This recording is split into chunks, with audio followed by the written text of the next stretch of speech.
Welcome, esteemed listeners, to the first of our comprehensive explorations into the philosophical treatise that is the TATE Anthology by Andrew and Tristan Tate. We commence with a meticulous and deep dissection of its foundational pillar, Book I, The Mindset, Escaping the Matrix. This segment is not a mere introductory chapter. It is the absolute bedrock, the fundamental axiom upon which the entire Tate doctrine is constructed. It provides the essential lens through which every subsequent action, from the accumulation of wealth to the dynamics of interpersonal relationships, is viewed, justified, and executed. To fully grasp the Tate phenomenon, one must first achieve a complete understanding of this core conceptual framework, its origins, its internal logic, and the powerful, often provocative, language it employs. The central, organizing metaphor of this entire philosophy is, of course, the Matrix. The Tate brothers appropriate this term from the iconic science fiction film by the Wachowskis, but radically reshape and repurpose it to fit a specific, modern socio-economic critique. In their doctrinal system, the Matrix is not a futuristic digital simulation but a very real, operational, and invisible socio-economic and psychological prison active in our contemporary world. It is described as a pervasive and intricate system of control, meticulously designed and maintained by a shadowy, global elite, often referred to in vague yet ominous terms as them or the powers that be. The purported ultimate objective of this system is to maintain the general population in a state of placid, productive, and consumptive subservience. Its mechanisms are multifaceted and synergistically designed to achieve this goal. The mainstream media is characterized as the propaganda arm of this elite, tasked with seeding fear, fostering societal division, and promoting distracting narratives that divert public attention away from true questions of power, autonomy, and freedom. The conventional education system is not viewed as an institution for fostering critical thought, but as a factory line producing future employees, instilling values of obedience, respect for established authority, and linear thinking, while actively discouraging independent thought, entrepreneurial spirit, and critical skepticism. The corporate career path, the so-called 9-to-5, is demonized as the final trap, a voluntary yet ultimately foolish exchange wherein the individual surrenders their most precious and non-renewable asset, their time, in return for a finite salary that is often just sufficient to maintain a state of perpetual dependency, frequently exacerbated by debt in the form of mortgages, loans, and credit cards. This cycle, according to the Tate philosophy, is the very definition of modern slavery, a gilded cage that offers an illusory sense of security in direct exchange for true freedom and limitless potential. The first and most critical phase of liberation, therefore, is the moment of awakening. This is the catalytic event, the red pill moment, where the individual tears away the veil of illusion and perceives, for the first time, the invisible bars of their prison. It is portrayed as a painful and deeply destabilizing process, necessitating a radical questioning of everything one has been taught to accept as true and desirable. It means cultivating a healthy and permanent skepticism towards every news broadcast, every social media trend, and every accepted societal truth. It demands a cold, analytical re-evaluation of one's employment, one's daily routine, and one's deepest aspirations, asking the fundamental question, does this serve me and my freedom, or does it serve the system? This awakening is not a passive event that happens to an individual. It is described as an active act of psychological warfare against a lifetime of deep condition. From this awakening springs the cornerstone principle of the entire Tate philosophy, radical personal responsibility. This concept concept is absolute and admits no exceptions. In the Tate worldview, the individual is the sole and exclusive architect of their reality. External circumstances, one's family background, economic recessions, plain bad luck, or personal adversities are rendered completely irrelevant.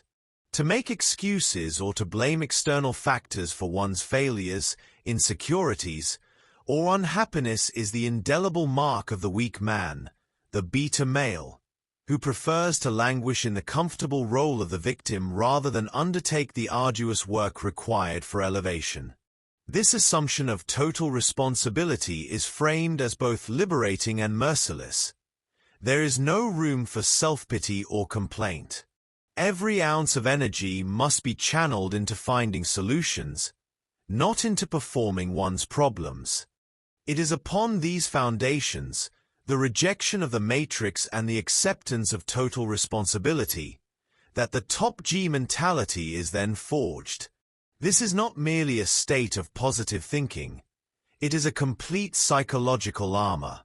It is characterized by an unshakable self-confidence that borders on calculated arrogance, deemed necessary to repel doubt and external criticism. It involves a monastic, warrior-like discipline, where every daily action, from waking at dawn to rigorous training and focused work, is a deliberate act of self-improvement. At its heart lies a form of modern stoicism, the capacity to remain imperturbable in the face of chaos, provocation, or failure. Emotions are seen as a dangerous luxury that can cloud judgment. They must be acknowledged but then dominated by cold reason and ruthless logic. In this mental state, there are no definitive defeats, only feedback. A failure is simply a data set illustrating what did not work, providing the precious intelligence required to refine one's strategy and win the next engagement. The top G mentality is, in its ultimate expression, the construction of an invincible identity, prepared to engage in the perpetual battle of life not as a victim, but as the sovereign and indomitable protagonist of one's own destiny. This complete reconfiguration of the psyche is presented as the non-negotiable prerequisite for any further progress. Without it, any attempt to acquire wealth or power would be, at best, fragile and, at worst, destined to pull the individual back into the embrace of the very system they seek to escape. It is the essential foundation upon which all else is built. Building with inexorable logic upon the foundational mental framework established in the first book, we now progress to the second, and perhaps most practically consequential, pillar of the Tate doctrine, Book 2, Wealth, the Game of Modern Prosperity. This section serves as the critical bridge between theory and action, between the awakened mindset and its tangible manifestation in the material world. For Andrew and Tristan Tate, the acquisition of significant financial capital is far more than a mere desire for luxury. It is presented as the paramount tool for achieving genuine autonomy, the ultimate scorecard in the game of life, and the most potent weapon for securing one's freedom from the oppressive mechanisms of the matrix. This book is not a simple guide to making money. It is a comprehensive, often brutal, philosophy of economic engagement that demands a complete recalibration of one's relationship with work, value, and time itself. The narrative begins with a vehement and unrelenting critique of the conventional path of employment, which they label, in their characteristically provocative terminology, as modern-day slavery or the wage-slave mentality. Their argument is constructed on a core economic. You will now notice the screen has faded to black. This is a deliberate choice to minimize all external visual distraction. Our focus now is purely on the content, on the intricate philosophy we are dissecting. This void allows for a deeper, more concentrated auditory experience, freeing your mind to fully engage with the concepts of the TATE Anthology without competing stimuli. Think of it as a mental canvas, upon which the ideas of mindset, wealth, and power can be projected with absolute clarity. Please continue to listen closely. Principle: the fundamental inequality of the time-for-money exchange. They posit that in a traditional job, an individual voluntarily surrenders absolute control over their most valuable, finite, and non-renewable asset, their time, to a corporate entity. In return, they receive a finite, predetermined, and capped salary.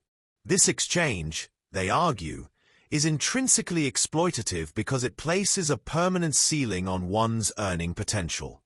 One cannot earn more without working more hours, and there is a strict physiological limit to this. Furthermore, this model necessitates the sacrifice of personal freedom. One's daily schedule, location, and often personal demeanor are dictated by an employer. The ultimate indignity, in their view, is that this system is designed to keep the individual in a perpetual state of dependency, often living paycheck to paycheck, and therefore risk-averse, compliant, and utterly unable to challenge the status quo. This, they conclude, is the economic engine of the matrix, a population of economically neutered consumers, not empowered creators. From this scorching critique emerges the non-negotiable alternative: entrepreneurship. In the Tate lexicon, entrepreneurship is not merely a career choice. It is a moral imperative for any awakened individual. It is the only viable path to breaking the toxic time-for-money equation. True wealth, they argue, is not generated by direct labor but by the creation and ownership of systems and assets that generate value independently of the individual's continuous, hourly input. The goal is to decouple one's income from one's time, creating streams of revenue that flow whether one is working, sleeping, or on holiday. This is the definition of true financial freedom. The archetypal entrepreneur in their philosophy is a modern-day warlord, a strategist who identifies opportunities, assembles resources, and builds empires that serve his will. It is a path that embraces risk, glorifies decisive action, and rewards competence with exponential returns, in stark contrast to the linear, meager rewards of salaried employment. The anthology then delves into the specific tactical playbook for wealth generation in the digital age, which they frame as the modern battlefield where the little man can outflank large, entrenched corporations. Their strategies are heavily centered on low barrier to entry, high scalability online business models. They advocate with particular vigor for affiliate marketing, presenting it as a near-ideal starting point. This model, which involves promoting other companies' products and earning a commission on sales, requires minimal initial investment, no product creation, and no inventory management. Its mastery, they suggest, teaches invaluable lessons in sales, marketing, and consumer psychology. They place an enormous emphasis on copywriting, elevating it to the status of a superpower. The ability to use persuasive language to sell anything, to craft compelling narratives that drive action, is deemed perhaps the single most valuable skill in any business venture, digital or otherwise. Another cornerstone of their digital strategy is e-commerce, specifically the dropshipping model. Here, the entrepreneur acts as a middleman, marketing and selling products that are manufactured, stored, and shipped directly to the customer by a third-party supplier. This eliminates the need for significant upfront capital investment in inventory and allows for rapid testing of markets and products. While they discuss investing in speculative assets like cryptocurrency and stocks, these are often framed as secondary or supplementary to the primary goal of building an active business. Investing is portrayed as a way to deploy capital already generated through entrepreneurship, not as a primary wealth creation strategy for the aspiring individual. A fundamental, non-negotiable tenet woven throughout this wealth philosophy is the doctrine of multiple streams of income. Relying on a single source of revenue, even if it is a successful six-figure business, is seen as a profound strategic vulnerability. It places all of one's financial security on the stability of one market, one platform, or one business model. The true top G, in their view, is an economic ecosystem unto himself. He constructs a diversified and resilient portfolio of income-generating assets. This might involve running several different online businesses simultaneously, coupled with intelligent investments and perhaps royalties from digital products. This approach mitigates risk, ensures stability during market downturns or the failure of any single venture, and, most importantly, accelerates wealth accumulation through compounding, exponential growth. It is the final, masterful step in securing one's economic sovereignty, ensuring that one's freedom is never again contingent upon the success of a single enterprise or the whims of a single employer. In this framework, wealth is the tangible proof of one's escape from the matrix and the fuel that powers a life of unprecedented autonomy and influence. We now arrive at the fifth and culminating pillar of the TATE Anthology, Book V, Health, the Temple of the Physical. This section serves as the critical final piece of the puzzle, the necessary grounding of their entire philosophical system in tangible, corporeal reality.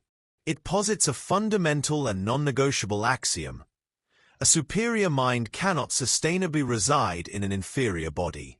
The physical self is not distinct from the mental and strategic self. It is its vessel, its instrument, and its primary source of energy and vitality.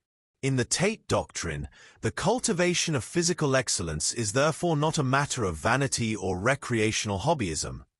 It is a foundational discipline, a moral imperative, and the ultimate expression of self-respect. It is the practice that makes all other practices possible, providing the raw energy, resilience, and commanding presence required to execute the strategies outlined in the previous 4 books. This section provides a comprehensive framework for treating the body as the temple that houses the top G mentality. The philosophy begins with the primacy of physical training. Exercise is framed not as an optional activity, but as a non-negotiable pillar of the daily routine, as essential as breathing or eating. Its purpose is twofold. Firstly, and most obviously, it builds a strong, capable, and resilient physical form. But secondly, and more importantly in their view, it is the primary forge for mental toughness and discipline. The act of pushing one's body beyond its comfort zone, lifting heavier weights, running further, enduring another round of sparring, is a daily ritual of self-conquest. It reinforces the core mindset of overcoming adversity, of embracing struggle, and of demonstrating tangible, measurable progress. The pain and discomfort of intense training are reframed as necessary stimuli for growth, both physical and mental. This daily victory over one's own limitations builds an unshakable confidence that permeates every other aspect of life, from business negotiations to social interactions. A man who has mastered his body carries himself with an innate assurance that is instantly perceptible. Given their background as former world champion kickboxers, the Tate brothers advocate with particular vigor for combat sports as the supreme discipline. While they acknowledge the value of general weight training and cardiovascular exercise, they position martial arts, such as boxing, kickboxing, Muay Thai, and Jiu-Jitsu, as the optimal form of physical training. Their reasoning is that combat sports provide a unique synthesis of physical and mental conditioning that no other discipline can match. Not only do they develop strength, speed, agility, and cardiovascular endurance, but they also forge strategic thinking, calm under extreme pressure, and a profound understanding of confrontation. In the ring or on the mats, one learns to manage fear, to think tactically while under duress, and to develop a visceral understanding of one's own capacity for violence and control. This, they argue, is the ultimate training for the metaphorical battles of business and life. It transforms the body from a mere ornament into a weaponized tool, and the mind into that of a strategist accustomed to high-stakes engagement. The internal cultivation of the temple is addressed through the doctrine of nutrition as strategic fuel. The Tate philosophy adopts a utilitarian and highly disciplined approach to diet. Food is not primarily for pleasure or emotional comfort. It is the premium fuel required to power the high-performance human machine.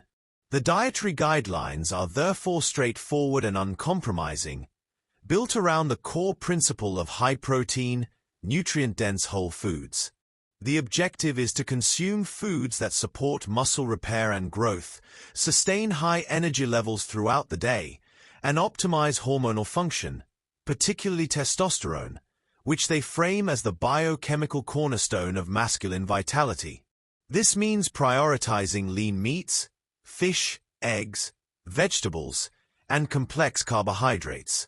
Conversely, they launch an aggressive campaign against the consumption of sugar, processed foods, and excessive alcohol. These are not merely dismissed as unhealthy choices. They are characterized as deliberate tools of the matrix. The argument is that these substances are engineered and promoted by the systemic elites to sedate the population, promote physical docility and lethargy, and create a cycle of addiction and poor health that keeps people weak, compliant, and dependent on the pharmaceutical and medical industries.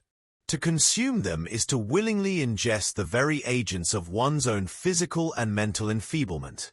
Finally, the anthology demonstrates a nuanced understanding of human physiology by addressing the critical importance of rest and recovery.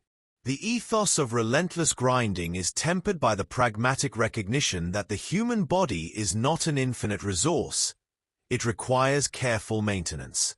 Without adequate recovery, the machine breaks down, and all progress halts. Therefore, quality sleep is elevated to a sacred practice. It is during deep sleep that the body repairs muscle tissue, consolidates memory, and regulates crucial hormones. To neglect sleep is to actively sabotage one's physical and mental capital. Furthermore, the concept of managed recovery is emphasized.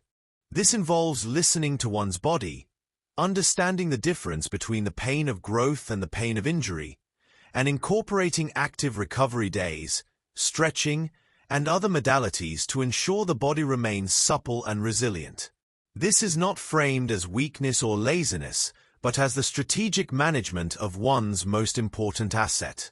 It is the final, masterful practice in the physical regimen, the ability to work with ferocious intensity and then to recover with equal intentionality, ensuring the machine is always operating at its peak capacity and is prepared for the perpetual demands of the life of a top G. In conclusion, this fifth section on health completes the TATE Anthology's integrated system.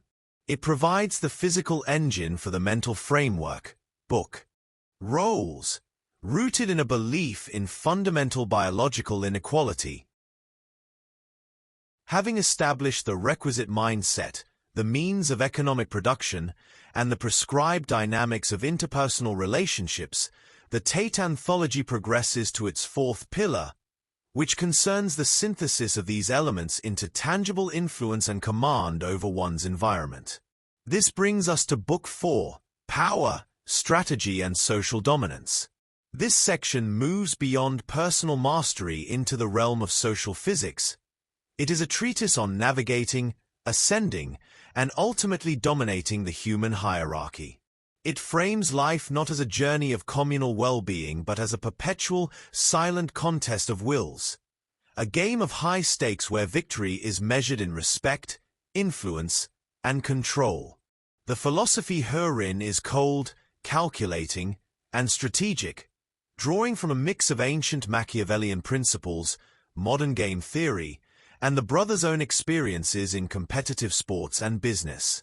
It is, in essence, a manual on the application of personal power in a social context. The foundation of this pursuit begins internally, with the meticulous eradication of perceived weakness. The Tate philosophy posits that power is not merely taken but is first cultivated by purging any trait that could be exploited by competitors or perceived as inferior. This constitutes a ruthless form of self-auditing. Key attributes targeted for elimination include neediness, The desire for external validation or approval, which instantly cedes power to the validator. Emotional vulnerability, the public display of unfiltered emotion, particularly fear, sadness, or insecurity, which is seen as a loss of control and a sign of instability, distinguished from the stoic control of one's internal state. Indecisiveness, an inability to make firm, swift decisions, which projects uncertainty and a lack of conviction. And most importantly, the lust for approval, caring about the opinions of those who provide no strategic value. This internal purge is designed to create a personality that is self-contained, self-validating, and impervious to external psychological pressure. Power, in this initial stage, is the projection of an image of complete and utter self-sufficiency. This internal fortitude is then applied to one's worldview through the adoption of the chessboard mentality. Life is conceptualized not as a collaborative endeavor but as a continuous game of strategic interaction, analogous to chess. Every social and professional interaction is framed as a move on this board.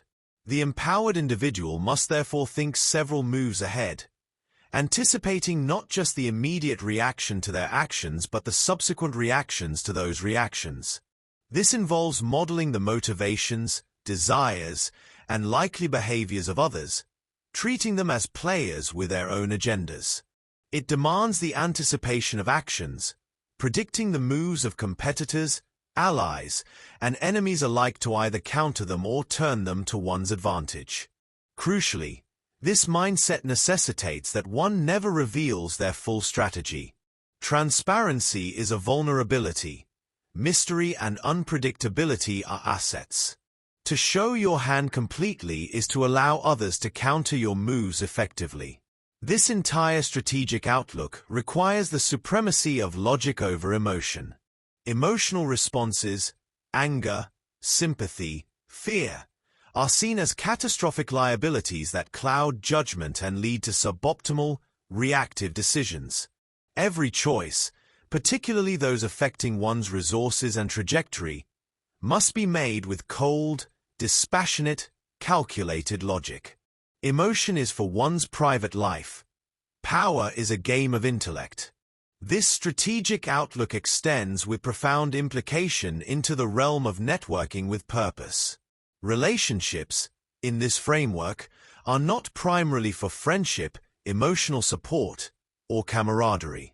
They are strategic alliances. The Tate doctrine advocates for a brutally pragmatic approach to one's social circle.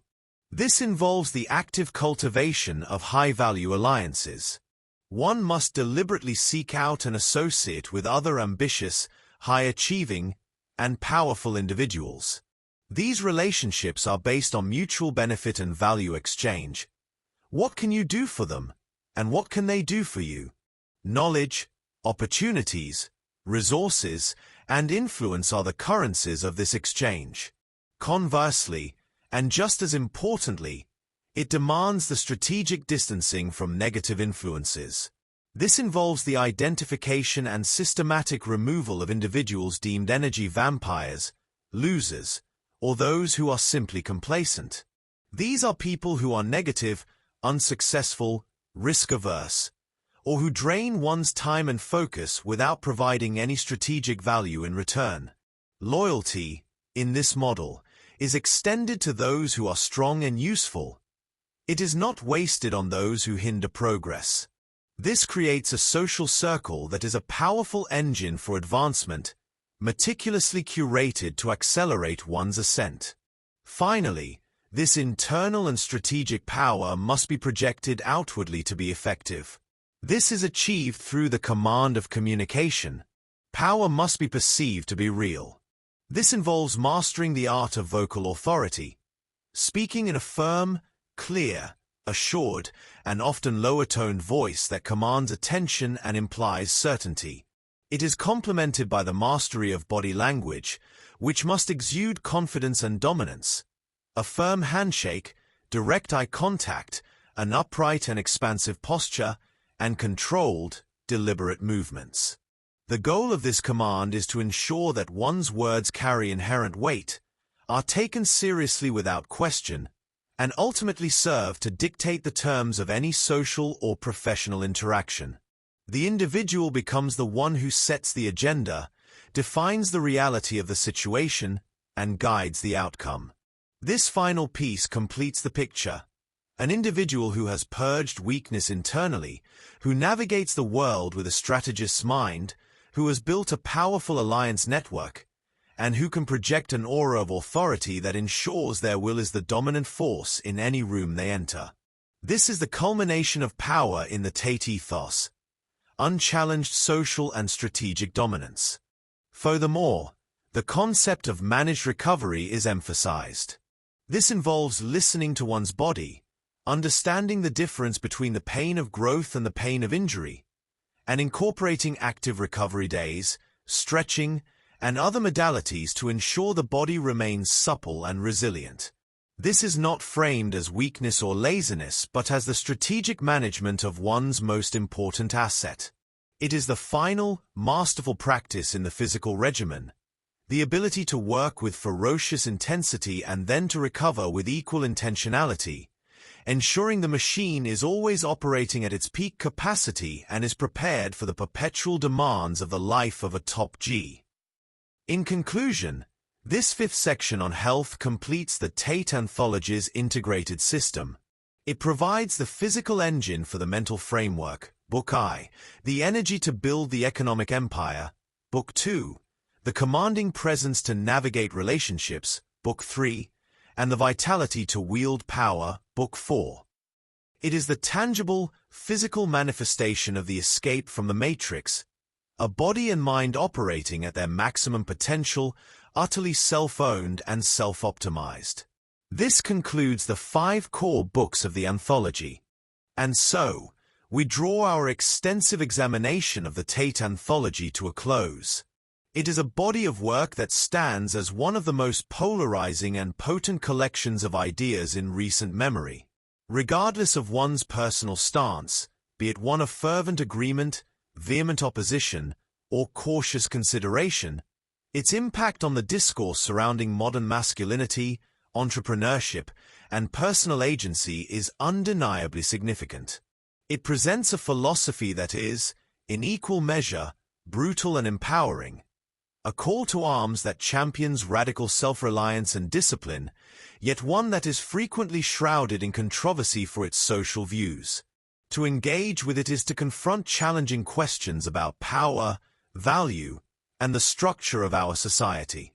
It serves as a stark mirror, reflecting the frustrations and aspirations of a generation, and for that reason alone, it demands a critical, albeit discerning, engagement. As we part ways for the evening, I encourage you to take from this analysis not dogma, but perspective. Consider what resonates, question what disturbs, and above all, continue to think for yourselves. I thank you profoundly for spending this time with us, for your curiosity, and for your intellectual companionship. We wish you a restful, peaceful evening and a productive tomorrow. This is the 4th episode of Sleep Rich by Zvardi. Good night.